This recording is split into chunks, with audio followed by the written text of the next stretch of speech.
अरे उनको देश रोकिए मत, परिवर्तन उनका के इतना दौर से उत्साह गुजर रहा है। मनमोहन सिंह जी बोलते नहीं थे, मोदी जी सुनते नहीं।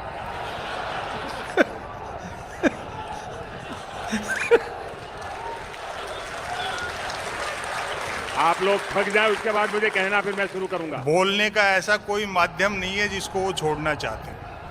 अभी पिछले दिनों तो रेडियो पे बोले, तो ओबामा ने बधाई दी कि मोदी जी आज तो आपको रेडियो पे देखा। अब मैं शुरू करूं, अब मैं शुरू करूं। 66 साल के इतिहास में ऐसा आत्ममुग्ध प्रधानमंत्री दूसरा नहीं आया। वो कहना तो ये चाहते हैं कि मैं तो नेहरू के बाद प्राइम मिनिस्टर बनता, लेकिन दिक्कत ये थी फिर चाय कौन बेचता।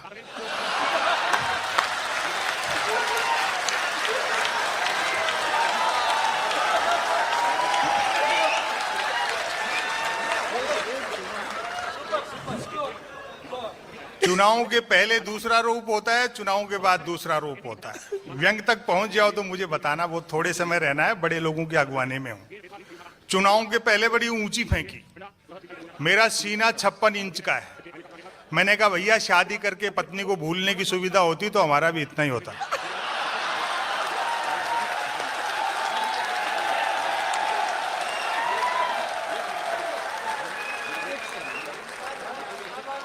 हाँ, देश उपलब्धियों के दौर से गुजर रहा है। अभी हमने मंगलयान छोड़ा, वो छोड़ा, जो भी कुछ हुआ वो अपनी जगह है। प्रचार ये किया जा रहा है कि हमने छोड़ा और वो पहली बार में पहुंच गया।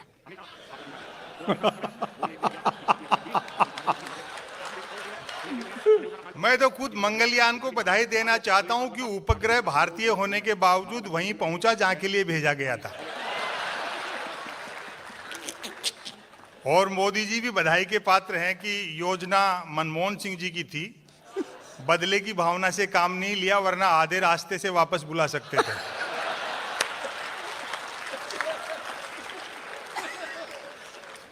क्या बम्पर बहुमत दिया साहब। हिंदुस्तानी आदमी आम आदमी अपनी पे आ जाए तो हर पत्थर को देवता बना देता है। वो एक सज्जन माइल स्टोन को देवता समझकर नारियल फोड़ रहे थे।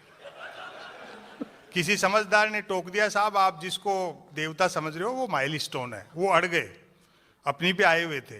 बोले ये साक्षात देवता है। देख इसने यहीं से बता दिया कि दिल्ली 250 किलोमीटर है।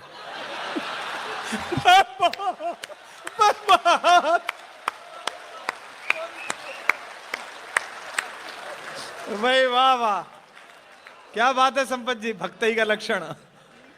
लेकिन ये चीजें बनी कैसे? 10 साल तक देश साइलेंट मोड पे रहा।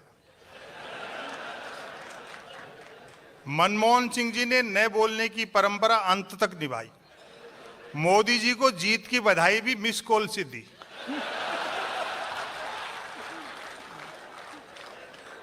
लगा ही नहीं जैसे देश में प्रधानमंत्री है। कहीं ऐसा तो नहीं कि सोनिया जी ने उनको प्रधानमंत्री बना तो दिया और बताया नहीं हो।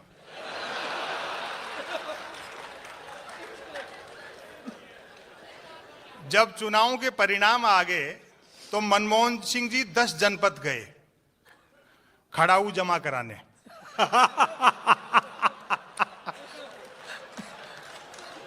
वहां राहुल जी टेलीविजन पे क्रिकेट की कमेंट्री देख रहे थे, क्रिकेट का लाइव मैच चल रहा था। मनमोहन सिंह जी भी बैठ गए। जानते नहीं थे क्रिकेट के बारे में, लेकिन ऐसा एहसास नहीं कराया। अच्छा, मन का चैनल भी नहीं बदल सकते क्योंकि रिमोट सोनिया जी के पास था। अच्छा, राहुल जी ने देखा कि भाई अपडेट और स्कोर बताने वाला तो आ ही गया, अब मैं क्यों देखूं। वो सो गए। आधे घंटे बाद आंख खुली। देश कैसे चला 10 साल तक? आधे घंटे बाद आंख खुली तो राहुल जी ने पूछ लिया, मनमोहन सिंह जी गोल हो गया क्या? और पूरा सभागार तालियों से बताएगा अगर मेरे व्यंग तक आप पहुंच जाएं। बोले मनमोहन सिंह जी गोल हो गया क्या? मनमोहन सिंह जी बोले राहुल जी आप भी कैसी मजाक कर रहे हो, गोल तो क्रिकेट में होता है।